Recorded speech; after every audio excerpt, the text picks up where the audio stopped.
Tu as accompli quelque chose que la plupart des gens ne parviendront jamais à faire.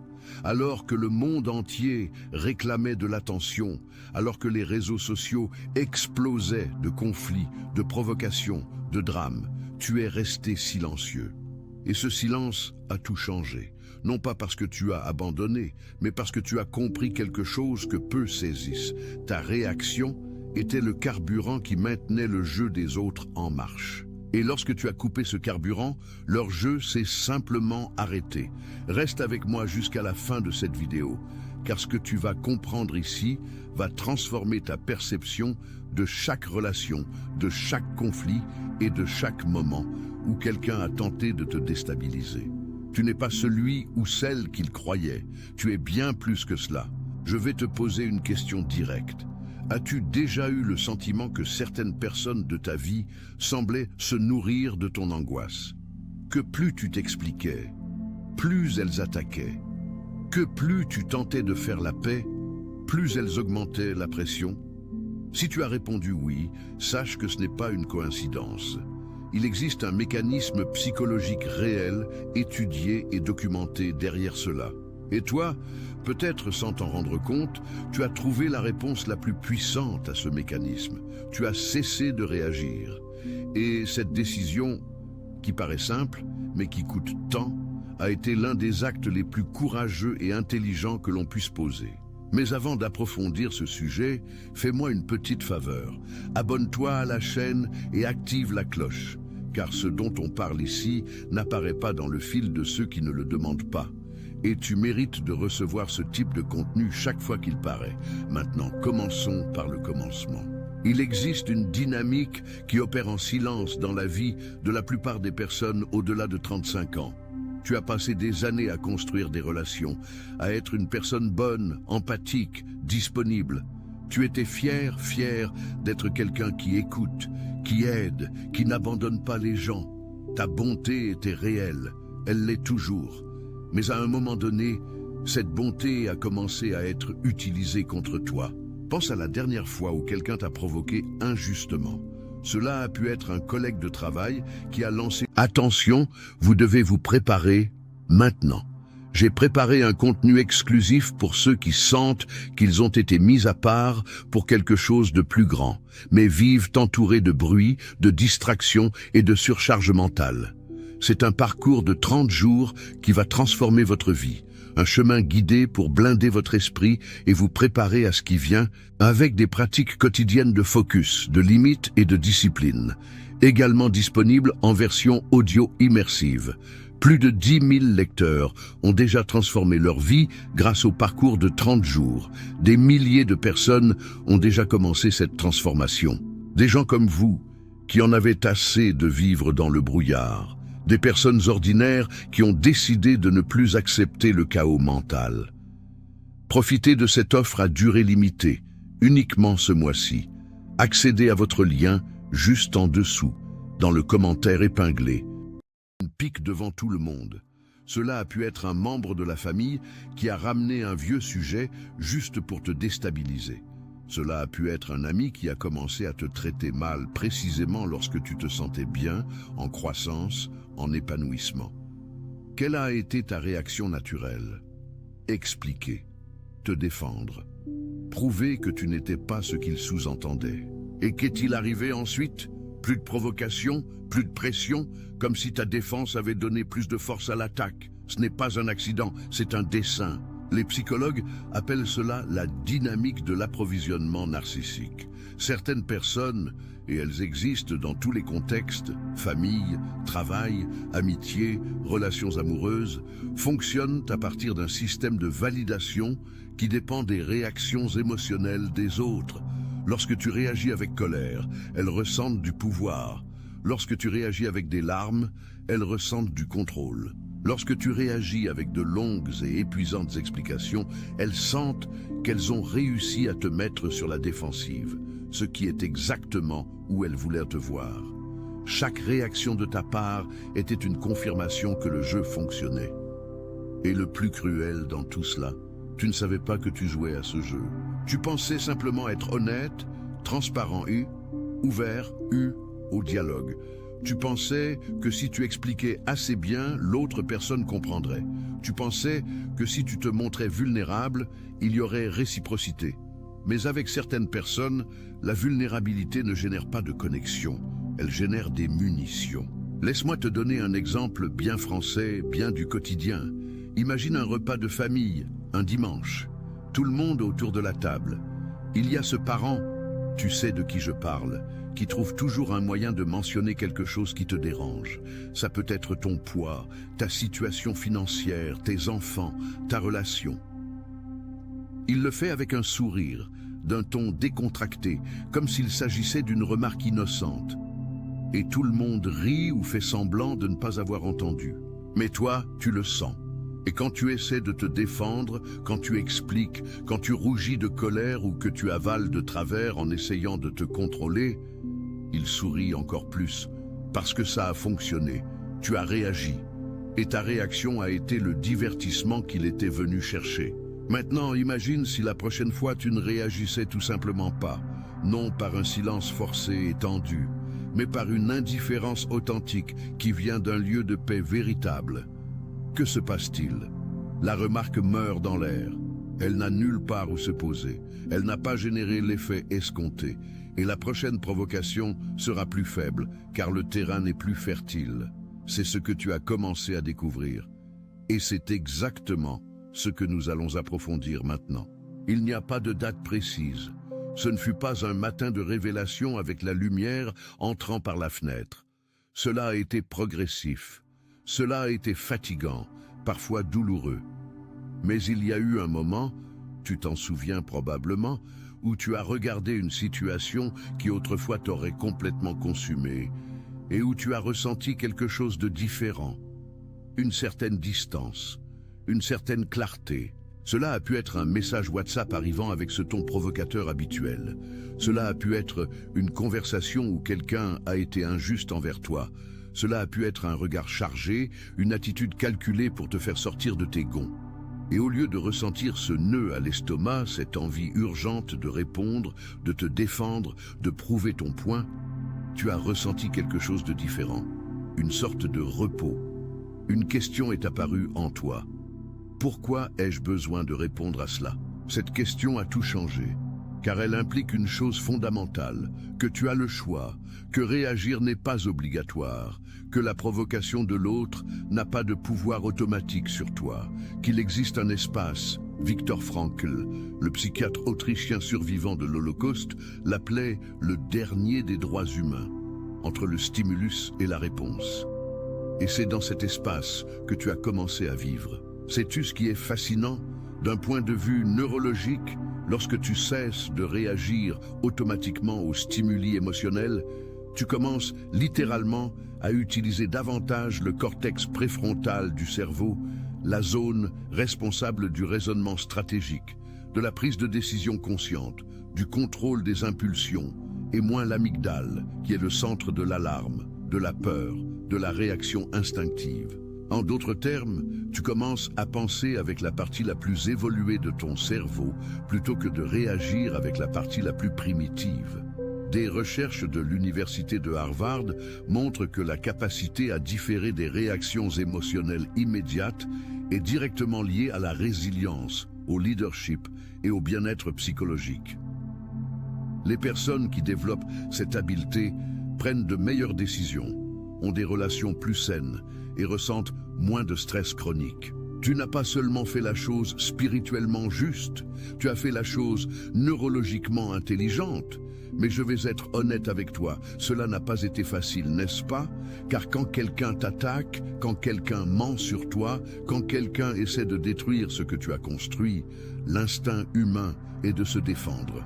Faire taire la voix qui crie en toi réclamant justice est un travail herculéen.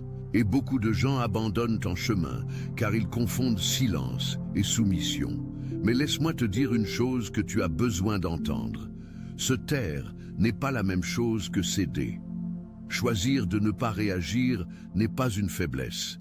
C'est la forme la plus élevée de maîtrise de soi qui existe. C'est le jiu-jitsu émotionnel. Tu utilises la force de l'attaquant contre lui-même simplement en refusant le combat. Maintenant, j'ai besoin de te dire quelque chose qui va changer ta façon d'interpréter le passé. Toutes ces provocations, toutes ces tentatives de te déstabiliser, tout cet effort pour te faire réagir, rien de tout cela n'était aléatoire. C'était un système que tu as alimenté longtemps sans le savoir et qui a cessé de fonctionner au moment où tu as retiré ton énergie. Comprenons la logique de cela. Les personnes qui fonctionnent à partir de besoins narcissiques, manipulateurs ou simplement d'insécurité ont besoin d'un miroir qui les valide. Et ce miroir n'a pas besoin d'être positif. En réalité, il est souvent plus puissant lorsqu'il est négatif. Lorsque tu t'irrites contre elle, tu dis « tu as du pouvoir sur moi ».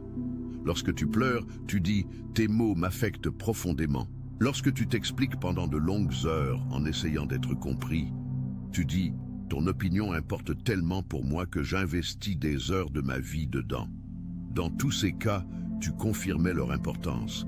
Tu étais le miroir qui les faisait se sentir pertinentes, puissantes, nécessaires. Maintenant, imagine ce qui se passe lorsque le miroir disparaît, lorsque tu cesses de refléter, lorsque ton énergie cesse d'alimenter le cycle. La réponse la plus commune est l'escalade. Elles augmentent la provocation, essaient de nouvelles tactiques, cherchent d'autres angles d'attaque. C'est comme un enfant qui fait une crise parce qu'il perçoit que l'ancienne méthode ne fonctionne plus. Avant d'abandonner, il intensifie la crise en espérant que l'ancienne réaction revienne. Tu as probablement vécu cela.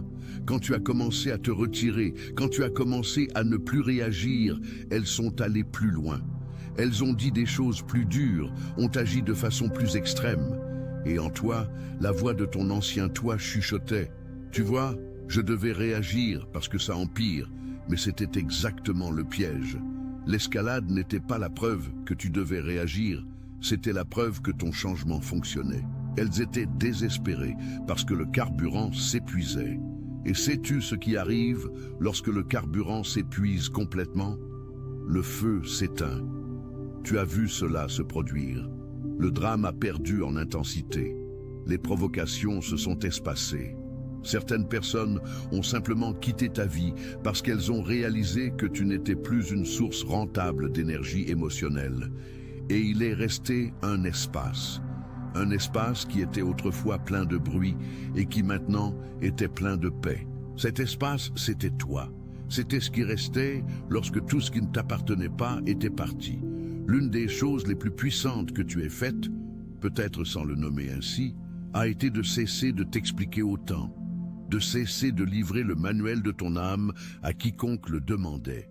Et cela a créé quelque chose que, dans la tradition ésotérique, nous appelons le pouvoir du mystère. Autrefois, tu étais prévisible, non par faiblesse de caractère, mais par transparence excessive dans un environnement qui ne méritait pas cette transparence. Tu racontais tes plans avant de les exécuter. Tu partageais tes douleurs avec des personnes qui utilisaient ta vulnérabilité comme information. Tu t'expliquais avant que quelqu'un ne demande d'explication, anticipant des jugements qui parfois n'existaient même pas. Cette transparence venait d'un lieu beau. Tu croyais en l'honnêteté, en la connexion authentique, en l'idée que montrer qui tu es crée une intimité véritable. Et cette croyance est juste, mais elle ne fonctionne que sur un sol fertile. Avec les bonnes personnes, la transparence crée de la profondeur. Avec les mauvaises personnes, la transparence crée une vulnérabilité qui devient une arme. Alors tu as commencé, instinctivement ou consciemment, à calibrer ce que tu partageais et avec qui. Non par malhonnêteté, mais par discernement. Il y a une énorme différence entre mentir et simplement ne pas tout révéler. Tu n'as pas besoin de raconter tes rêves à quelqu'un qui va en rire. Tu n'as pas besoin de raconter tes douleurs à quelqu'un qui va les utiliser contre toi. Tu n'as pas besoin de te justifier auprès de quelqu'un qui a déjà décidé comment te juger indépendamment de ce que tu dis. Lorsque tu as cessé de t'expliquer compulsivement, quelque chose d'intéressant s'est produit. Les gens ont cessé de pouvoir te prédire. Et quand ils ne peuvent pas te prédire, ils projettent, ils imaginent des versions de toi basées sur leurs propres peurs et intentions. Et dans ces projections, tu commences à voir clairement qui ils sont réellement. La personne qui projette de la malveillance là où il n'y en a pas révèle qu'elle-même en porte. La personne qui projette de l'arrogance là où il n'y avait que de l'assurance révèle sa propre insécurité. La personne qui interprète ta paix comme de la froideur révèle que pour elle, la paix est quelque chose qui n'a pas de sens parce qu'elle ne l'a jamais eue. Tu n'as plus besoin de te défendre de ces projections. Elles concernent celui ou celle qui les fait, non qui tu es. Dans la tradition des pratiques spirituelles orientales, il y a un concept appelé Wu Wei, qui en mandarin signifie littéralement non agir ou agir sans forcer. Ce n'est pas de la passivité, c'est l'art de se mouvoir avec le flux de la vie plutôt que contre lui. C'est la sagesse de savoir quand l'action la plus puissante est l'absence d'action. Lao Tzu, dans le Tao Te Ching, a écrit que l'eau de toutes les choses du monde est la plus douce et la plus malléable. Et pourtant, avec le temps, elle perce la pierre la plus dure. Non par la force, mais par la constance et par la nature. Tu es devenu de l'eau.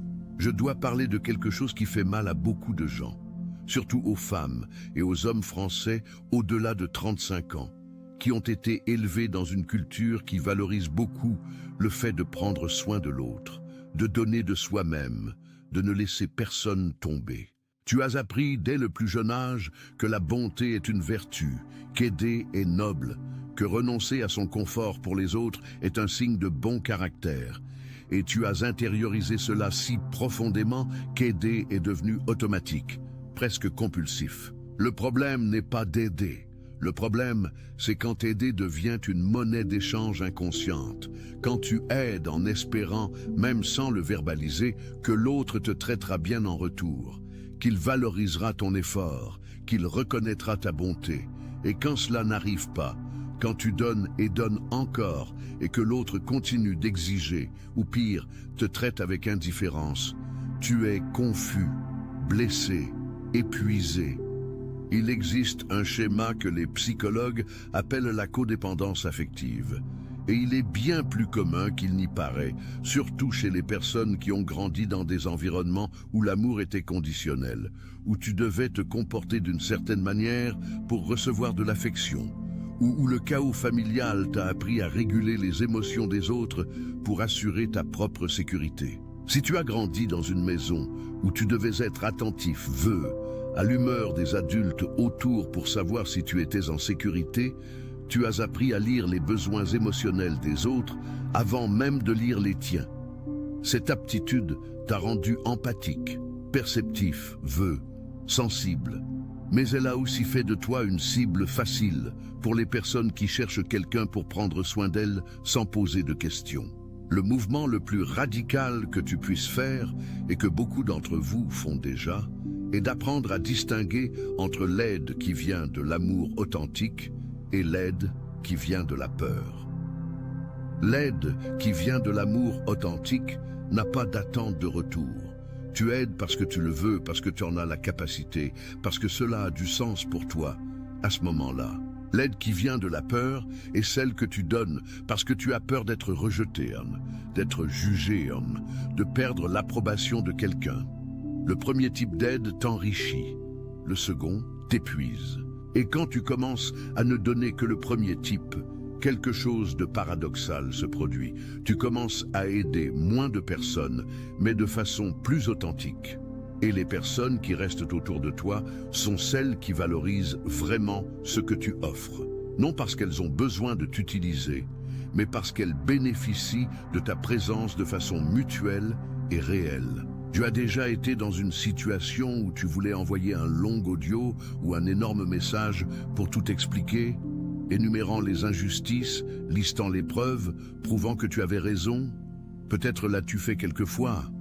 Et après, tu t'es senti, vide. Non parce que le message était faux, mais parce que tu as réalisé qu'il n'avait rien changé. Celui qui avait besoin de comprendre n'a pas compris, ou a fait semblant de ne pas comprendre, ou a utilisé ce que tu as écrit contre toi. La sortie en silence est différente.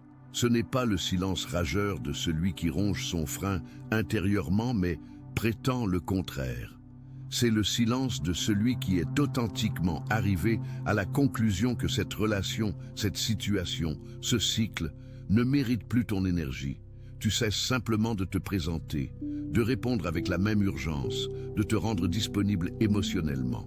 Et ce silence parle plus fort que n'importe quel discours, car il communique une chose qu'aucun mot ne peut, que tu t'es retrouvé. Que tu as des choses plus importantes à faire de ta vie que de maintenir un cycle qui ne te sert plus. Dans les traditions spirituelles, ce mouvement a un nom, le détachement. Mais le détachement est souvent mal interprété. Les gens pensent que le détachement est de la froideur, de l'indifférence, ne rien ressentir. Mais ce n'est pas cela. Le détachement est la capacité d'aimer sans avoir besoin de contrôler, de se soucier sans avoir besoin que l'autre soit différent de ce qu'il est, de choisir ta paix sans dépendre du changement de l'autre pour avoir cette paix. L'attachement cause de la souffrance, non pas parce que tu aimes trop, mais parce que tu conditionnes ton bien-être au comportement d'une autre personne. Quand tu te détaches, tu rends à l'autre la responsabilité de son propre comportement et tu reprends la responsabilité de ton propre état intérieur. Et cela, mes amis, c'est la liberté. Il existe une phrase du philosophe stoïcien Marc Aurèle que je veux t'apporter. Tu as du pouvoir sur ton esprit, pas sur les événements extérieurs. Comprends cela et tu trouveras la force. Marc Aurèle était empereur de Rome, la personne la plus puissante du monde occidental de son temps, et pourtant il consacrait des heures par jour à cultiver son monde intérieur, car il comprenait que le seul véritable domaine que tout être humain possède est interne. Tu as commencé à découvrir cela en pratique. Ton monde intérieur, tes pensées, tes croyances, tes valeurs, tes rêves, ta façon de traiter la réalité, est le seul territoire qui t'appartient véritablement. Et pendant longtemps, tu as laissé ce territoire ouvert, sans porte, sans clôture, sans aucune curation sur qui y entrait. N'importe qui avec une opinion sur toi avait accès. N'importe quelle critique, même venant de quelqu'un qui ne te connaissait pas bien, avait le pouvoir d'ébranler ton estime de soi. N'importe quel conflit extérieur trouvait une résonance immédiate en toi parce que tu n'avais pas créé l'habitude de filtrer ce qui entrait.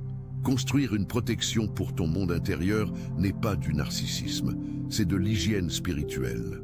Dans la tradition des pratiques spirituelles occidentales et orientales, il existe le concept de protection énergétique, un ensemble de pratiques visant à protéger l'individu des énergies négatives, des mauvaises intentions, des influences qui peuvent affaiblir l'esprit. Indépendamment de ta tradition spirituelle spécifique, la sagesse derrière cela est universelle. Tu dois créer des protections actives pour ce qui t'habite. Dans un contexte pratique, cela signifie quelque chose de concret. Premièrement, prends soin de tes conversations mentales. La majorité de notre souffrance vient non pas de ce qui nous arrive, mais des histoires que nous nous racontons sur ce qui arrive. Quand quelqu'un agit mal avec toi et que tu passes des jours à ruminer là-dessus, tu laisses cette personne habiter gratuitement dans ta tête, occupant un espace qui pourrait être utilisé pour créer, rêver, planifier. Prendre conscience de tes ruminations et rediriger consciemment ton attention est un acte de protection de ton monde intérieur. Deuxièmement, sois exigeant, quant à ceux qui ont accès à ta vision de l'avenir. Tes projets, tes rêves, tes travaux en développement sont comme des graines. Les graines ont besoin de temps protégé dans la terre avant d'émerger assez fortes pour affronter le vent. Quand tu partages une graine trop tôt avec quelqu'un qui va marcher dessus, que ce soit par scepticisme, par envie ou par simple indifférence, tu exposes ce qui est encore fragile. Troisièmement, pratique le silence intentionnel régulièrement. Je ne parle pas seulement de silence extérieur. Je parle de moments où tu coupes le bruit extérieur, réseaux sociaux, nouvelles, conversations inutiles, et tu restes présent avec toi-même. Cette habitude, qui peut être une promenade sans écouteurs, une matinée sans regarder le téléphone, une méditation de 10 minutes, développe ce que les mystiques appellent le témoin intérieur. Tu commences à t'observer de l'extérieur, à remarquer tes schémas, à percevoir quand tu réagis de façon automatique versus quand tu choisis consciemment. Et c'est dans cet espace d'observation que la transformation véritable se produit. Je veux te donner quelque chose de concret ici. Car beaucoup de gens qui traversent ce processus de transformation doutent, suis-je sur le bon chemin? Ce que je ressens est-il de la croissance ou juste de l'engourdissement émotionnel? Il existe des signes clairs que tu es en train de te transformer authentiquement et pas seulement de te dissocier ou de fuir. Tu réagis moins, mais tu ressens plus. Cela peut sembler contradictoire, mais ce ne l'est pas. Quand tu étais dans le cycle réactif, les émotions étaient intenses, mais superficielles. Colère instantanée, anxiété constante, rancune sans résolution. Maintenant, tu peux ressentir une tristesse profonde pour une perte, une gratitude intense pour une réussite, un amour plein pour ceux que tu aimes, mais sans l'urgence de tout extérioriser immédiatement. Tu traites, tu digères, et ensuite tu agis ou n'agis pas avec clarté. Ton énergie est utilisée pour des choses qui importent. Ces heures que tu passais autrefois à ruminer sur ce qu'un tel a dit ou ce que machin a fait, où sont-elles allées? Si elles sont allées vers un projet personnel, vers une relation que tu cultives avec soin, vers ton développement, vers ton repos authentique, c'est un signe positif. Ton énergie ne disparaît pas, elle se redirige. Les personnes autour de toi ont changé de qualité. Quand tu changes ta fréquence énergétique, tu attires naturellement des personnes différentes. Ce n'est pas du mysticisme vague, c'est simplement que quand tu cesses d'accepter certains comportements, les personnes qui ne se rapportent qu'à travers ces comportements ne restent pas. Et l'espace qui s'ouvre est rempli par des relations plus saines, plus réciproques, plus réelles. Si tu regardes autour de toi maintenant et que tu perçois que les personnes les plus proches de toi sont plus calmes, plus matures, plus authentiques qu'avant, c'est le reflet de qui tu es devenu. Tu ressens la paix sans avoir besoin de validation. C'est peut-être le signe le plus clair. Quand ta paix intérieure ne dépend plus de ce que quelqu'un te félicite, t'approuve, te dise que tu as raison, quand tu peux regarder tes choix et te sentir en paix avec eux indépendamment de l'opinion d'autrui, tu as atteint un niveau d'autonomie émotionnelle que très peu de personnes atteignent. Je vais être direct à nouveau. Une partie de ce que tu as vécu, le rejet, le jugement, les tentatives de te rabaisser, est arrivé parce que tu as toujours été trop grand pour les petits espaces où ils ont essayé de te placer. Ce n'est pas de l'arrogance, c'est une observation. Quand une personne commence à grandir en conscience, en estime de soi, en paix intérieure, en vision de vie, les personnes autour qui ne grandissent pas au même rythme le ressentent souvent comme une menace. Pas nécessairement de façon consciente, mais ta transformation est un miroir involontaire pour elles. Et ce miroir montre ce qu'elles pourraient être, mais ont choisi de ne pas être, ce qu'elles pourraient faire, mais ont choisi de ne pas faire. Et face à ce miroir, il y a deux réponses possibles, l'inspiration ou l'attaque. Les personnes prêtes à grandir s'inspireront, celles qui ne le sont pas attaqueront. Tu as déjà remarqué que les critiques les plus acides que tu as reçues venaient de personnes qui étaient exactement restées à l'endroit où tu as décidé de ne plus rester? Que la personne qui s'est le plus moquée de tes rêves était celle qui avait le plus abandonné les siens? Que le jugement le plus dur venait de ceux qui vivaient de la façon que tu essayais de dépasser? Ce n'est pas une coïncidence, c'est un schéma. Et reconnaître ce schéma te libère d'intérioriser les critiques comme des vérités. Dans la sagesse populaire française, il y a un dicton « Chien qui aboie ne mord pas ». Et il existe une version plus profonde de cela dans le monde émotionnel. Les personnes qui travaillent le plus à te déstabiliser sont souvent les plus instables intérieurement. Leur agressivité n'est pas à propos de toi, elle est à propos d'elles. Tu es simplement apparu sur leur radar parce que ta présence, ta paix, ta croissance ont révélé leur vide. Et tu n'es responsable du vide de personne. L'un des outils les plus puissants que tu as acquis dans ce processus est l'imprévisibilité.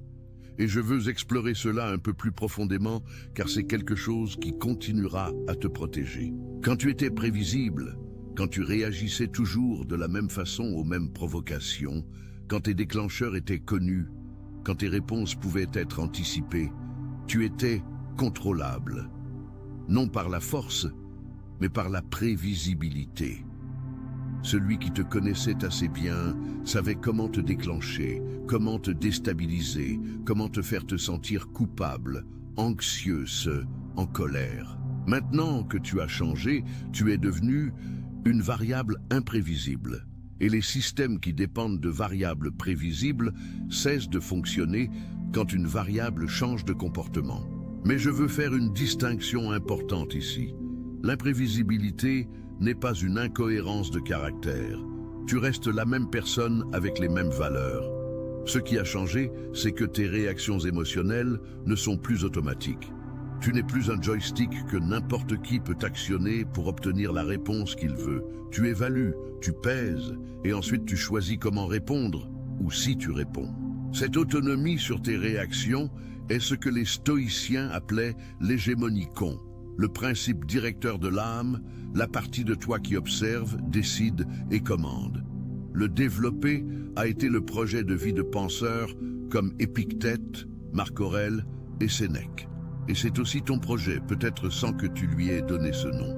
Il y a une dernière chose que je veux graver dans ta mémoire, une phrase que j'espère que tu porteras à partir de maintenant. Toutes les batailles ne méritent pas ta présence. Vois bien, il y a une différence entre les conflits qui nécessitent ta participation, car ils impliquent tes valeurs fondamentales, car ils impliquent des personnes que tu aimes vraiment et qui ont la capacité de grandir avec toi, car ils impliquent des situations où ta voix fait une réelle différence, et les conflits qui existent seulement pour te consumer. Apprendre à distinguer entre les deux est l'une des plus grandes compétences qu'un être humain puisse développer dans la maturité. Et cette distinction ne vient pas seulement de la raison, elle vient aussi du corps. Apprends à porter attention à comment tu te sens avant d'entrer dans un conflit. Y a-t-il une tension dans la poitrine, une sensation d'urgence, un nœud à l'estomac? Souvent, cette sensation n'est pas un appel à la bataille. C'est une alarme que tu es sur le point de dépenser de l'énergie dans quelque chose qui va t'épuiser sans rien te rendre en retour. Et il y a une autre sensation différente, une clarté calme, une certitude tranquille qu'ici, maintenant, ta voix doit être entendue. Cette distinction, avec la pratique, devient de plus en plus claire. La maturité émotionnelle n'est pas de ne rien ressentir, c'est de tout ressentir et pourtant choisir consciemment comment agir. C'est d'avoir la capacité de laisser passer ce qui ne mérite pas ton énergie et attention, vous devez vous préparer maintenant. J'ai préparé un contenu exclusif pour ceux qui sentent qu'ils ont été mis à part pour quelque chose de plus grand, mais vivent entourés de bruit, de distractions et de surcharge mentale.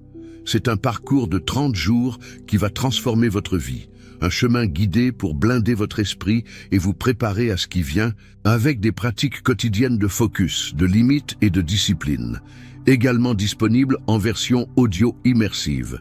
Plus de 10 000 lecteurs ont déjà transformé leur vie grâce au parcours de 30 jours. Des milliers de personnes ont déjà commencé cette transformation. Des gens comme vous, qui en avaient assez de vivre dans le brouillard. Des personnes ordinaires qui ont décidé de ne plus accepter le chaos mental. Profitez de cette offre à durée limitée, uniquement ce mois-ci. Accédez à votre lien juste en dessous, dans le commentaire épinglé.